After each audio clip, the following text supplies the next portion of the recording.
Mesdames, Messieurs, bonsoir et merci de la fidélité à la télévision nationale. Voici les titres de cette édition. Une mission de la francophonie était ce matin au ministère des Affaires étrangères. Dr Maurice Sanda Kouyaté et la délégation ont échangé sur la conduite de la transition en cours dans notre pays. Le point dans ce journal. Le pré-enrôlement au niveau de la fonction publique est repoussé jusqu'au 10 avril prochain. À ce jour, plus de 66 000 agents se sont fait identifier sur le fichier unique de gestion administrative. Appui aux sinistrés dans la préfecture de Kindia, des vivres ont été distribués par le gouvernement pour soutenir ces populations victimes d'incendies. C'est tout pour les titres. Une fois encore. Bonsoir et bienvenue dans ce journal. Le Premier ministre Dr Bernard Goumou multiplie les rencontres avec les forces vives de la nation pour une sortie de crise sociopolitique en Guinée. Il a eu des échanges probants ce lundi avec les acteurs sociopolitiques et les forces vives du pays à l'initiative des leaders religieux. Au cours de la rencontre, les parties prenantes semblent trouver un terrain d'entente en faveur de la paix et la quiétude sociale dans le pays. Adi Kamara. Le Premier ministre Dr Bernard Goumou est résolument engagé à promouvoir la paix et la cohésion sociale en Guinée. Ici, il répond à l'invitation des chefs religieux et sages du pays.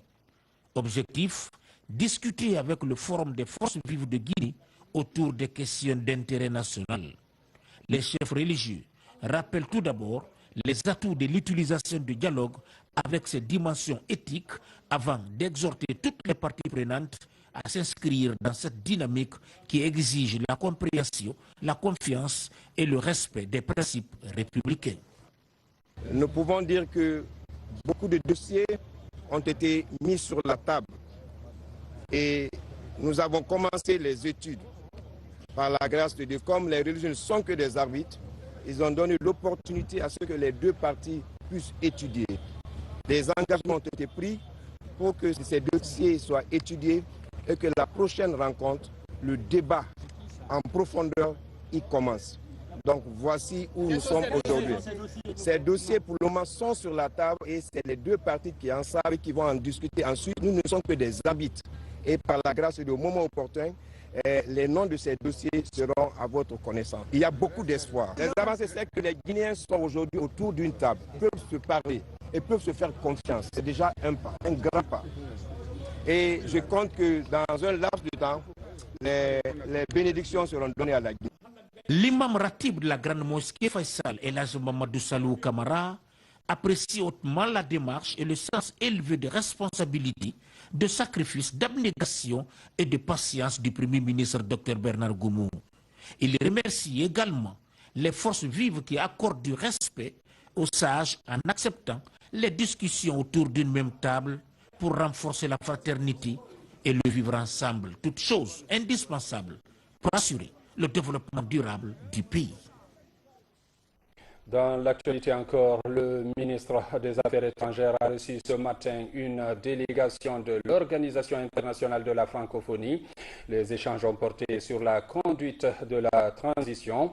De nouveaux ambassadeurs ont aussi présenté au ministre des copies figurées de leurs lettres de créance. Le point avec Makeme Dozo. L'Organisation internationale de la francophonie suit avec intérêt les programmes de refondation de la transition guinéenne. L'OIF exprime sa satisfaction de voir que les autorités guinéennes traduisent en actes concrets la feuille de route conjointement conclue avec tous les partenaires techniques. Ce dont nous avons vu il y a une année, et si je fais une évaluation rapide, compte tenu aussi de ce que j'ai vu sur le terrain, je pense que la phase de transition nous satisfait énormément. Je pense que la francophonie est très satisfaite de ce que le gouvernement est en train de mettre dans le processus de transition, tel que leur a demandé les partenaires, dont nous-mêmes, la francophonie. Je n'ai point de doute, en plus, que le plus important, c'est que derrière ça, il y a une volonté politique manifeste des dirigeants, vraiment de réussir cette transition. C'est ce qu'on avait demandé d'ailleurs. Ils suivent ce qui se passe ici et ceux qui n'ont pas eu comme information complémentaire, je vais donner cela. Et vraiment, je voudrais les remercier pour cette appréciation et surtout pour la disponibilité à travailler avec notre pays. Et nous allons tout faire pour continuer à mériter de cette confiance de la communauté internationale, notamment l'OIF. Tout ça, c'est dû au fait que le chef de l'État tient à ce que cette transition soit une transition apaisée qui se passe dans des conditions normales. Après la francophonie, place à la diplomatie. Dr Morisanda Kouyaté a reçu successivement l'ambassadeur du Nigeria nouvellement accrédité en Guinée et celui du Royaume-Uni. Après avoir présenté les copies figurées de leurs lettres de créance, ces nouveaux diplomates ont promis de travailler avec les autorités guinéennes sur des axes stratégiques de coopération. I convey the felicitations of my Minister of Foreign Affairs, his friend and colleague. J'ai transmis les félicitations du ministre des Affaires étrangères de mon pays. And pledge my allegiance and commitment. Il m'a placé les alliances et ma confiance. To live together and work with the Guinean government and people. Pour vivre et travailler avec les Guinéens. And strive to advance our bilateral engagement with each other. Ensuite, avancer nos engagements bilatéraux. J'ai expliqué au Monsieur le ministre certaines priorités pour ma mission ici en Guinée, y compris par le biais de les entreprises britanniques, les institutions du développement que nous avons, notre agence qui soutient les exportateurs britanniques, d'accompagner la Guinée dans son développement. Je leur ai souhaité la bienvenue et les rassurer au nom du président qu'ils retrouvent un pays en pleine mutation. Et j'ai été aussi très encouragé et heureux de savoir que ces deux grands pays sont prêts à accompagner notre pays dans sa mutation actuelle à travers la transition. Donc, nous sommes à la disposition des ambassadeurs et les ambassadeurs sont à notre disposition. Nous sommes très, très disposés à travailler avec eux, avec la communauté internationale.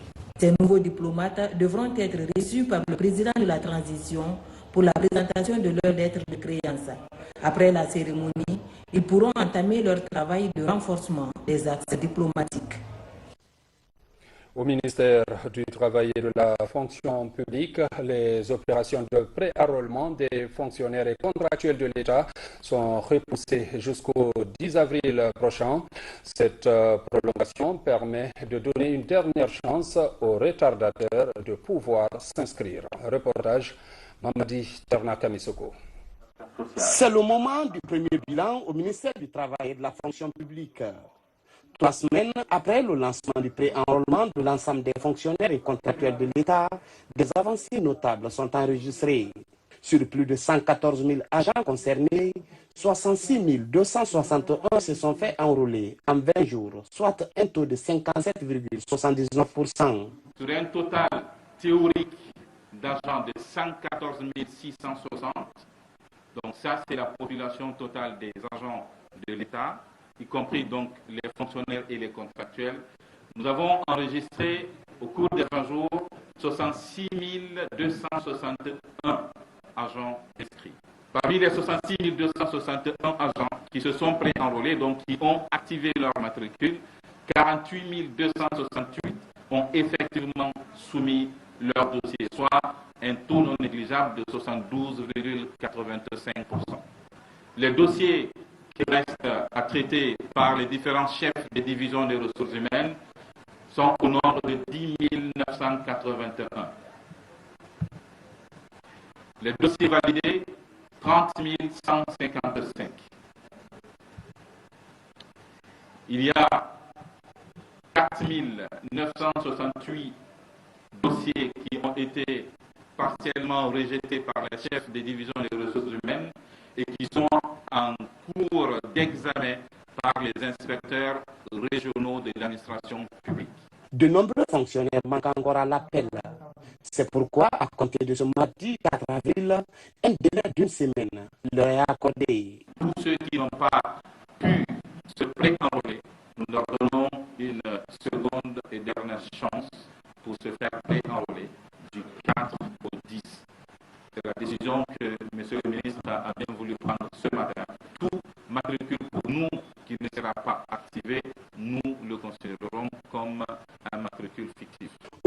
l'identification et la biométrie, le Fugaz va permettre le renouvellement de l'ensemble des infrastructures informatiques pour héberger les données des agents. Les portes de la nouvelle salle des serveurs sont ouvertes à la presse. L'autre aspect du projet aussi, c'est le développement informatique qui va être fait. Vous savez que nous avons un système de gestion des fonctionnaires et agents de l'État qu'on appelle ici le SIGFAE, qui a 12 modules. Il y a des modules qui nous permettent de gérer le concours de recrutement. Il y a des modules pour la gestion de courrier et la gestion de dossiers. Vous avez un module qui permet de faire toutes les mises à jour sur l'agent, l'affectation, la mutation, la création de matricules, l'envoi à la retraite et tout. Donc nous allons refondre cette application aussi et la faire développer dans une nouvelle technologie qui est Oracle Apex. Le pré-enrôlement sera suivi d'une période de traitement avant le début de la biométrie proprement dite. Une autre phase qui a permis déjà l'acquisition de 50 tablettes numériques. Et puis, pour contrôler les différents sites du patrimoine bâti et non bâti, une patrouille est désormais mise en place. L'annonce est faite par son directeur lors d'une visite de terrain à Faban et à Tombolia. Il a aussi souligné que désormais, tous les travaux en cours sur ces deux sites sont arrêtés jusqu'à nouvel ordre. Mabin Tissila. Pour la récupération des domaines publics de l'État, une mission mixte composée du directeur général du patrimoine bâti, du maire de la commune de Matoto et des forces de défense et de sécurité sont sur les sites de Faban et de Tombolia, des quartiers de la commune de Matoto. Cette visite a pour but de toucher du doigt les réalités du terrain. Un maire n'est pas un attributeur d'un domaine tant que les dossiers ne sont pas clairs. Tous les fauteurs de troubles seront sanctionnés à leur forfaiture. Nous sommes là pour respecter les instructions qui seront données, parce que ça, ce n'est pas une délimitation. Ça a dépassé la phase de la délimitation. Ça, c'est une façon de dégrader la nature, comme le DG l'a dit. Donc, et tous ceux qui sont là pour pouvoir mettre à l'état de nuire tous ceux qui viendront, je vous leur demande de ne pas tolérer tous ceux qui viendront pour empiéter sans l'autorisation au plus haut niveau. Pour matérialiser cette décision des autorités de la transition, une équipe de patrouille chargée de veiller sur ces sites est mise en place afin que ces individus cessent d'occuper ces domaines publics. Le CNRD a engagé une mission mixte de patrouille composée de l'armée, du patrimoine bâti public, la commune de Matoto, pour vraiment superviser nos zones qui sont là. Vous voyez vous-même, la situation est devenue très compliquée. Les gens ne font qu'agresser la nature dans tous les sens. Et on ne sait pas qui leur donne l'autorisation. On ne sait pas comment ils gagnent les documents pour pouvoir s'installer ici. Le CNRD a pris sa décision avec l'armée pour faire des patrouilles tous les jours. On va passer ici 24 heures sur 24. Quiconque qui sera appréhendé sera traduit, ne fera pas maintenant de sensibilisation ni d'information. On a suffisamment parlé, on a suffisamment fait des actions. Et les gens ils s'entêtent pour venir encore agresser la nature. Vous voyez ce qui est en train de se faire aujourd'hui, des Sitapa, à Faban, jusqu'à Symphonia, tout est dégradé. Au cours de cette opération, 2 camionnettes remplies de sable sont saisies et mises à la disposition des autorités militaires. Les autorités de la transition, à travers la direction du patrimoine bâti, rassurent les populations de leur engagement pour la protection et la sauvegarde des domaines publics maritimes de l'État.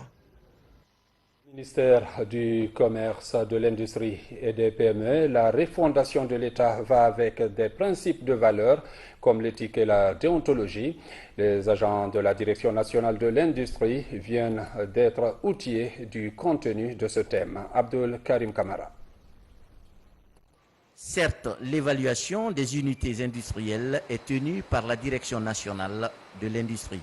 Un service dont la mission est régie par des prérequis techniques et opérationnels. Parmi ceux-ci, l'éthique et la déontologie comme bréviaire pour ces techniciens. Un thème qui leur explique le fonctionnement et l'organisation de l'administration publique. Les plus grandes administrations et les plus grands pays que nous envions aujourd'hui sont requis de cela parce que certainement, il y a une administration publique conséquente. Donc la conséquence de l'administration publique voudrait dire qu'il fallait préparer conséquemment les fonctionnaires à cet outil. Pour le Bureau de stratégie et du développement, l'éthique et la déontologie constituent la valeur travail d'une administration. Spécifiquement, c'est pour permettre à ses agents de s'approprier, entre autres, les principes d'étude de la déontologie, mais aussi le savoir-faire dans l'examen de demande des promoteurs industriels. L'objectif de ce séminaire est de renforcer les capacités de nos cadres dans la maîtrise des principes et des règles du fonctionnement de l'administration en vue de leur permettre d'adopter des comportements qui soient utiles pour améliorer le fonctionnement de l'administration guinéenne. Il faudrait qu'aujourd'hui, qu'on sache que lorsque je me donne une éthique, c'est une éducation que je me fais à moi, à mes enfants. Avant d'être fier d'être un fonctionnaire modèle, il faut aussi être fier d'être un être humain de qualité. Il s'agit aussi d'expliquer le contenu et la quintessence de la loi L0027 qui prône le statut général de l'agent public en République de Guinée. Le thème éthique et déontologie est un des éléments de la charte africaine des principes de valeur. À Mamou, les recteurs et directeurs généraux des universités de Mamou, Dalaba, Labé et Farana étaient en concertation. Une occasion pour eux de réfléchir sur les possibilités de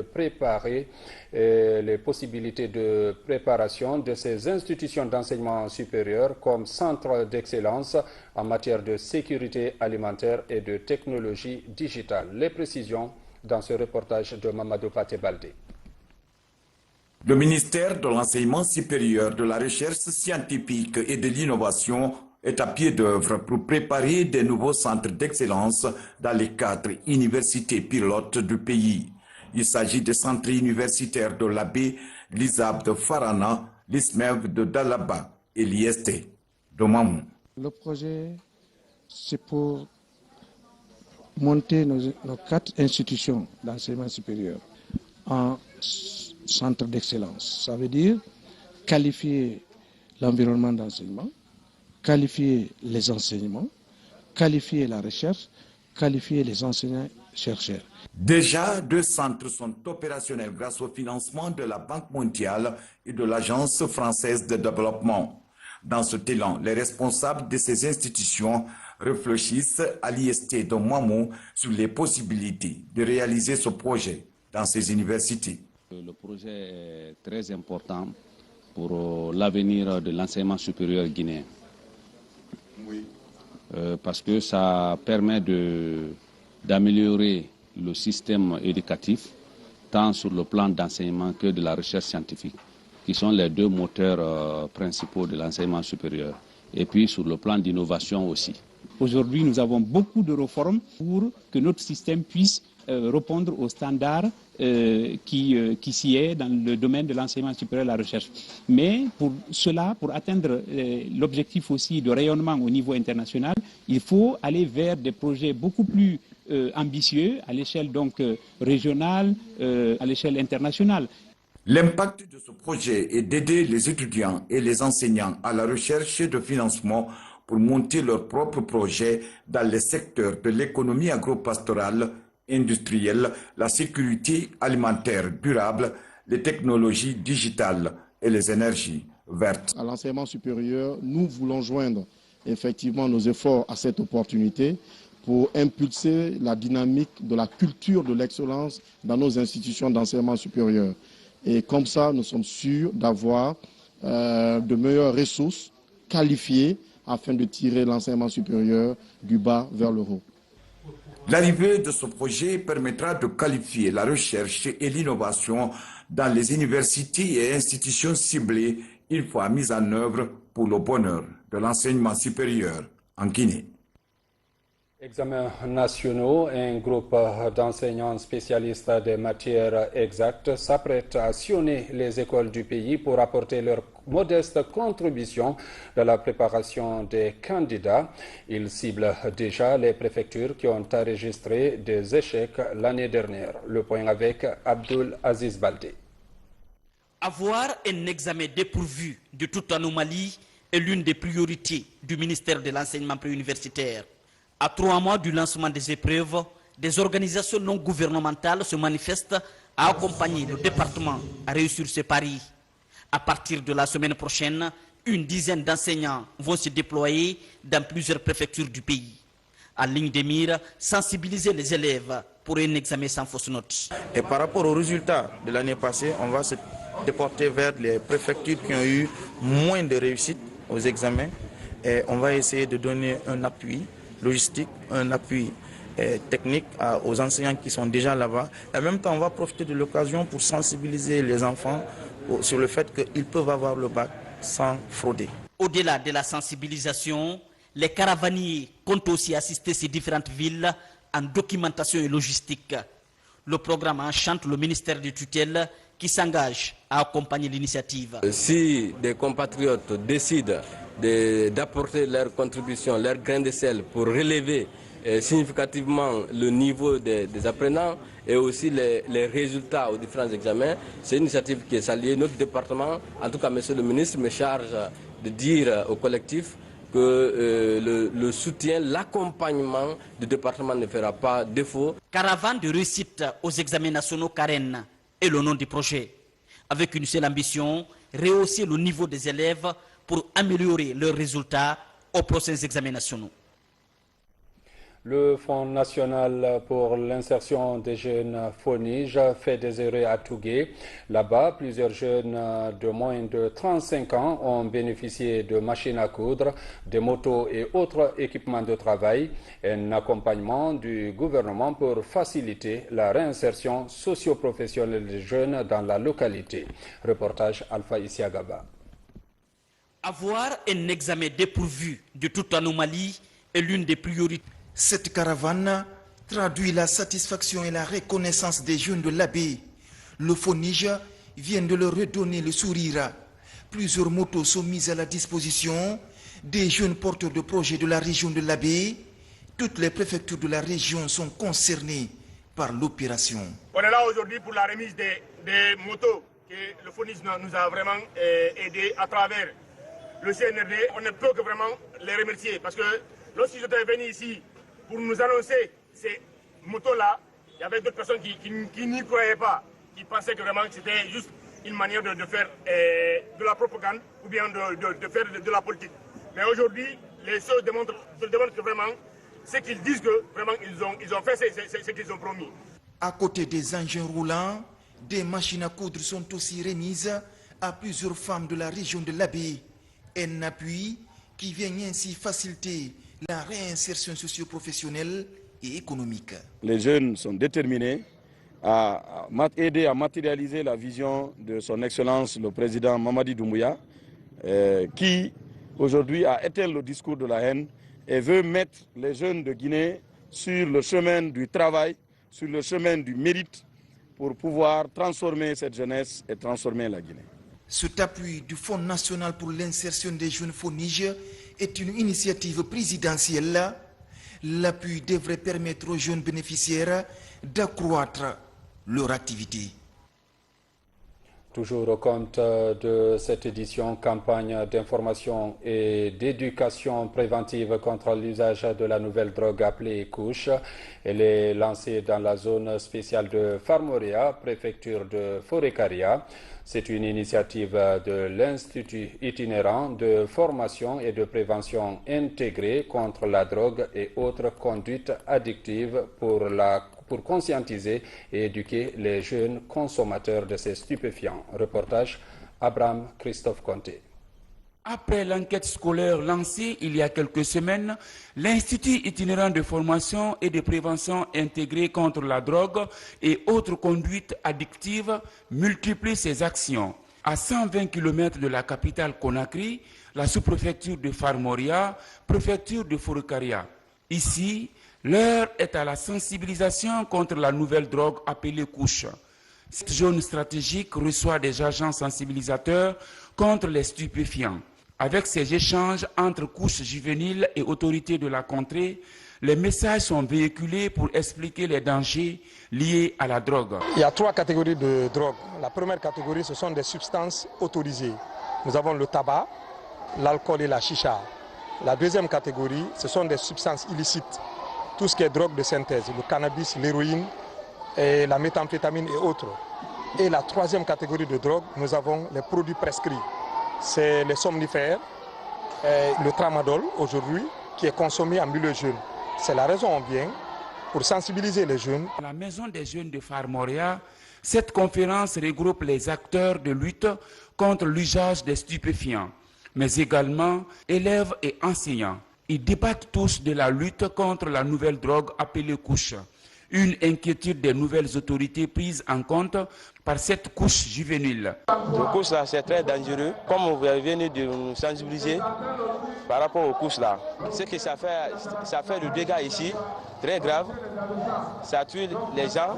La couche là, elle nous provoque beaucoup de maladies.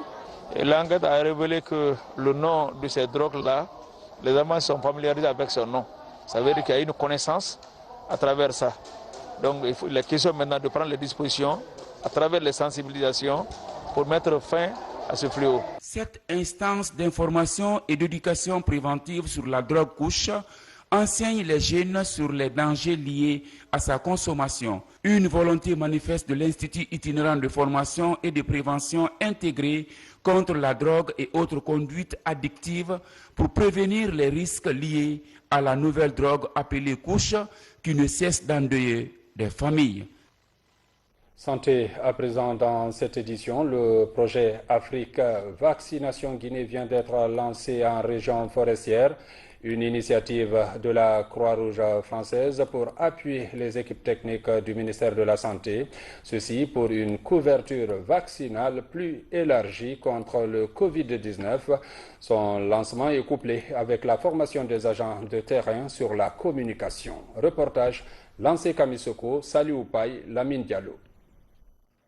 La Croix-Rouge intensifie ses actions contre le coronavirus. Le projet Afrique Vaccination Guinée vient d'être lancé en Zérékoré.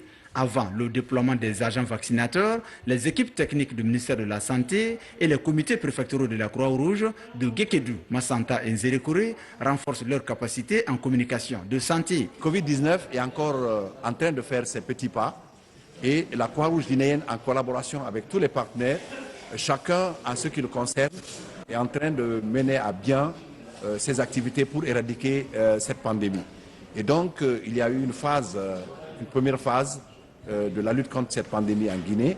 Et je crois que c'est une autre phase qui vient accompagner, qui vient appuyer cette première phase. Cet appui de la Croix-Rouge française s'avère indispensable pour la lutte contre les maladies de masse dans la région forestière. Pour que nous arrivions à l'amélioration de ces couvertures, on a besoin d'appui en matière de communication, en matière de sensibilisation pour susciter la demande auprès de la population, mais aussi en matière d'appui aux équipes de vaccination et d'appui à l'approvisionnement en intrants. Les religieux et les personnes vivant avec handicap constituent l'autre maillon de ce projet additionnel de mobilisation contre les épidémies en Guinée. Le message que je voudrais adresser à l'État guinéen, aux partenaires techniques et financiers, c'est de conjuguer les efforts en tenant compte, n'est-ce pas, des droits dont nous sommes titulaires. Chaque fois qu'il y a des épidémies, comment éviter la maladie? C'est la Croix-Rouge qui forme les laveurs de corps dans les mosquées des Zérékoré. Vraiment, on est très satisfait, on est très content pour la Croix-Rouge guinéenne. L'Agence française de développement AFD assure le financement de ces activités exécutées par les Croix-Rouges guinéennes et françaises dans les préfectures de Massanta, Guékédou et Zérékoré. Volet santé toujours, au cours d'une rencontre d'échange tenue à Conakry, un nouveau programme de mobilisation des ressources pour la lutte contre le paludisme a été présenté plus tôt. L'initiative est du ministère de la Santé, appuyée par les partenaires au développement. Elle va fournir à la Guinée des outils nécessaires pour élaborer un plan national de mobilisation des ressources en matière de plaidoyer. Reportage Marwan Kamara. Ces dernières années, beaucoup d'efforts ont été consentis dans la lutte contre le paludisme grâce à l'appui des partenaires au développement. Mais aujourd'hui, l'incidence de la maladie impose la mobilisation des ressources additionnelles. C'est dans cette dynamique que les cadres du ministère de la Santé, représentants des partenaires du secteur privé et de la société civile, se retrouvent. Objectif: mettre en place une entité chargée de la mobilisation des ressources internes pour faire face au paludisme. Cet atelier entre dans le cadre des objectifs et des prérogatives qui ont été donnés à ALMA, qui est une instance africaine pour répondre aux objectifs d'élimination du paludisme en Afrique. Et pour ce faire, une stratégie a été mise en place, notamment pour accompagner les États membres et les pays d'Afrique, pouvoir mobiliser des ressources pour la lutte contre le paludisme. Ce programme est financé par l'Alliance des leaders africains contre le paludisme et mis en œuvre par le Programme national de lutte contre le paludisme. Il vise à faire des plaidoyers et obtenir l'engagement du ministère de la Santé et des partenaires. Aujourd'hui, nous avons initié la création, la mise en place d'un comité d'élimination du palu qui va être chargé de mobiliser les ressources internes pour pouvoir contribuer à l'atteinte de cet objectif-là, pour pouvoir avoir moins de cas de paludisme au niveau de la population guinéenne. C'est un devoir pour nous d'appuyer, d'accompagner nos différents programmes de santé dans les belles initiatives comme celle de la mise en place d'un conseil qui puisse mobiliser les fonds afin de combler les gaps. L'opérationnalisation de ce comité multi-acteurs va permettre de renforcer le dialogue politique au niveau national et assurer la mobilisation des ressources pour lutter contre le paludisme en Guinée. Changement climatique à présent, la Guinée s'active à mettre en place une politique nationale d'adaptation. Les parties prenantes sont en conclave pour partager des idées qui concourent à atteindre les objectifs fixés. Les projets et programmes identifiés seront réalisés grâce à l'appui des partenaires comme le Programme des Nations Unies pour le développement. Reportage Ousmane Ba.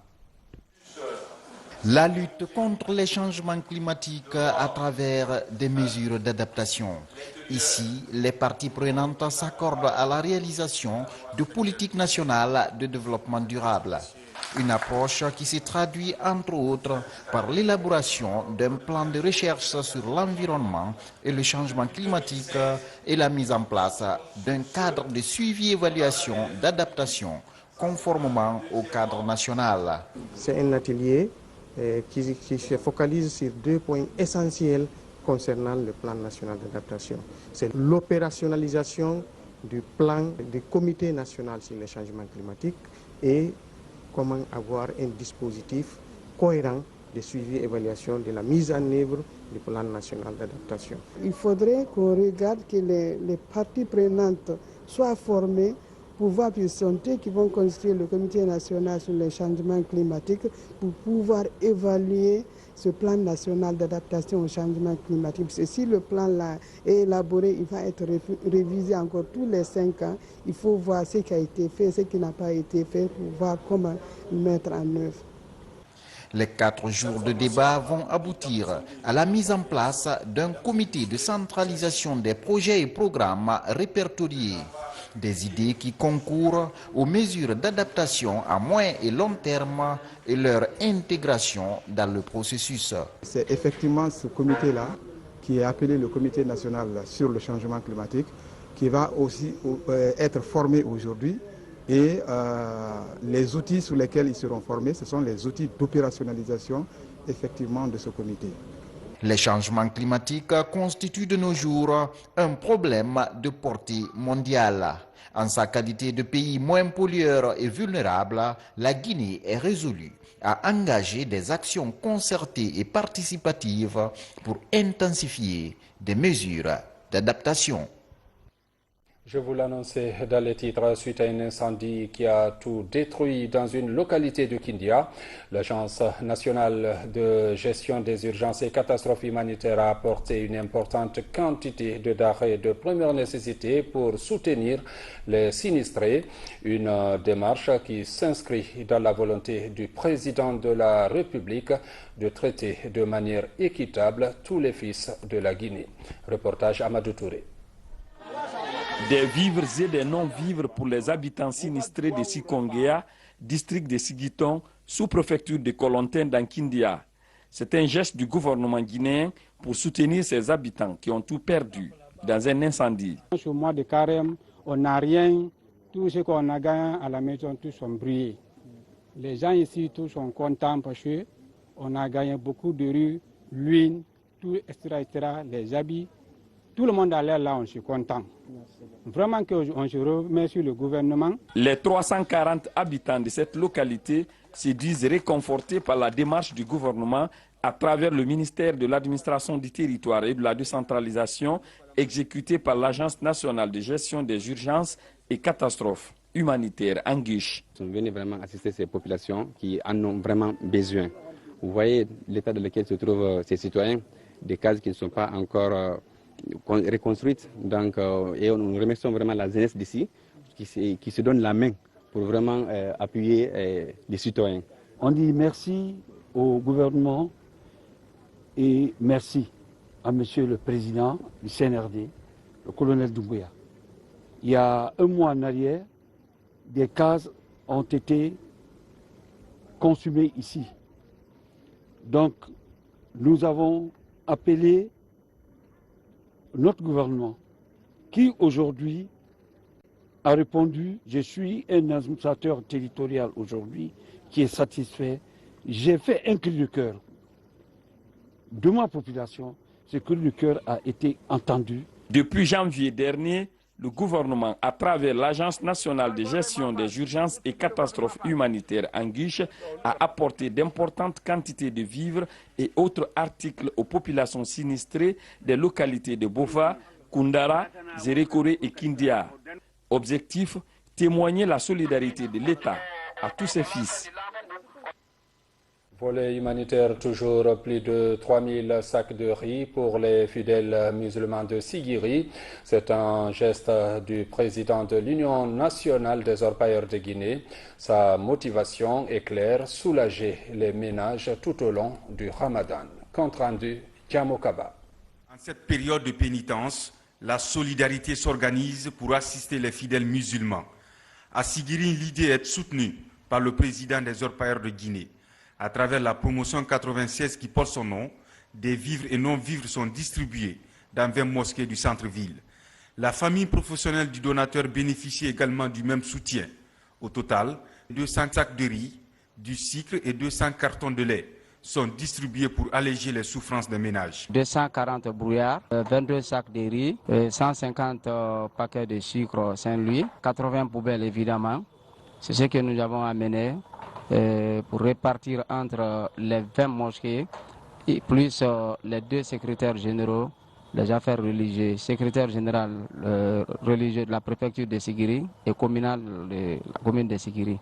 Aujourd'hui, le président national des orpailleurs de Guinée, M. Tidiane Koïta, il a offert 200 sacs de riz, 20 cartons de lait et 200 cartons de sucre, donc en petits morceaux. Il a offert ça aujourd'hui comme c'est le mois de carême, donc pour donner ça les orpailleurs de Sigiri. Il a partagé d'abord beaucoup de motos, c'est une dizaine de motos, dont il a partagé. Le souhait du président de rassembler tout le monde. Autre acte de charité, l'assistance des couches sociales de la préfecture de Sigiri. 3000 sacs de riz sont partagés pour faciliter la républicaine. Cet appui est un prolongement du rôle humanitaire de la Fondation Tidiane Koïta pour l'aide et le développement. Sigiri a reçu 3000 sacs de riz. C'est ce que nous distribuons aujourd'hui. On commence par les imams, les muezzins et les enseignants des écoles franco-arabes. Chacun d'eux aura 2 sacs de 25 kg. Ensuite, nous allons distribuer pour les autres couches sociales, notamment la jeunesse, les sages, l'Union mandingue. Anna Folie et c'est la Fondation Tidiane Koïta.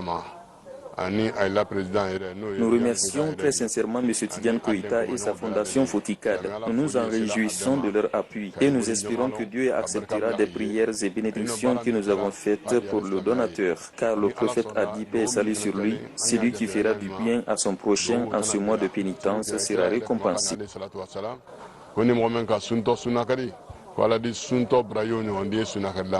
En ce mois de solidarité, de pardon et de charité, le président des orpailleurs de Guinée multiplie des actes de bienfaisance.